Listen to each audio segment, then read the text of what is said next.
L'Europe est donc passée des menaces aux actes. La Commission européenne a déclenché l'article 7 de la Constitution contre la Pologne, une procédure qui pourrait mener jusqu'à des sanctions, car le pays a mené une réforme judiciaire qui menace l'état de droit selon Bruxelles.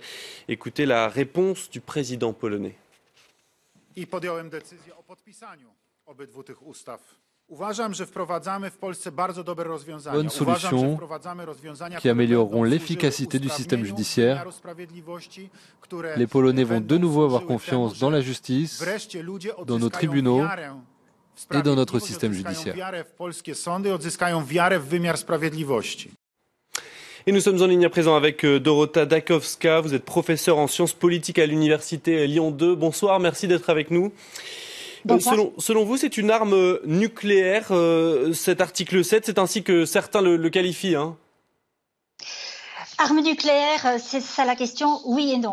Donc, politiquement, symboliquement, c'est un coup dur pour le gouvernement polonais, puisque c'est la première fois que la Commission prend l'initiative d'activer ce fameux article 7 qui a été mis en place après le scandale suscité par au moment où l'extrême droite est entrée pour la première fois au gouvernement en Autriche.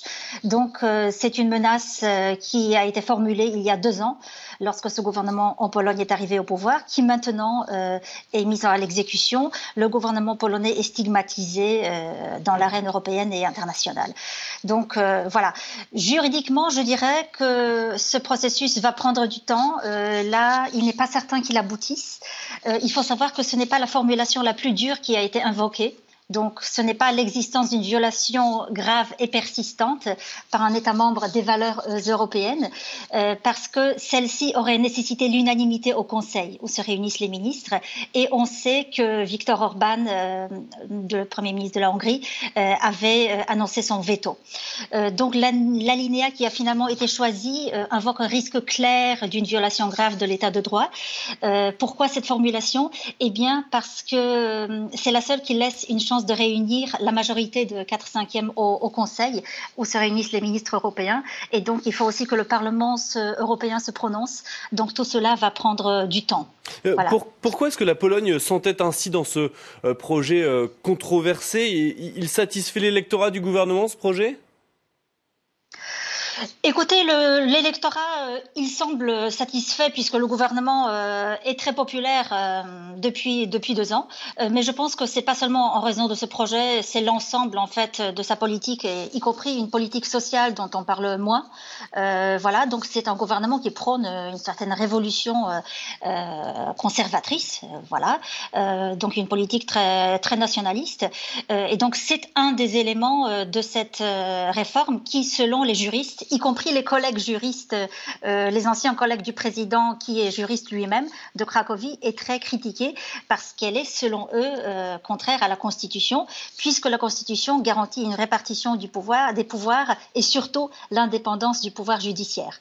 Selon vous, en quelques mots, c'est une affaire de droit ou c'est une affaire de politique entre Bruxelles et Varsovie ? Les deux. Je pense que c'est une affaire de politique surtout. Voilà. Juridiquement, effectivement, on n'en est pas encore là, mais politiquement, il y aura des répercussions fortes et il peut y avoir aussi à terme des répercussions économiques, puisque la Commission, la Cour de justice européenne peut être saisie aussi. Et on sait que le prochain budget de l'Union européenne doit être négocié. Et là, il y a un risque que la Pologne se voit réduire les versements des fonds structurels européens, ce qui serait économiquement beaucoup plus douloureux. Merci beaucoup Dorota Dąbrowska d'avoir été ce soir dans Paris Direct sur France 24. Merci. Autre grand titre, la Catalogne.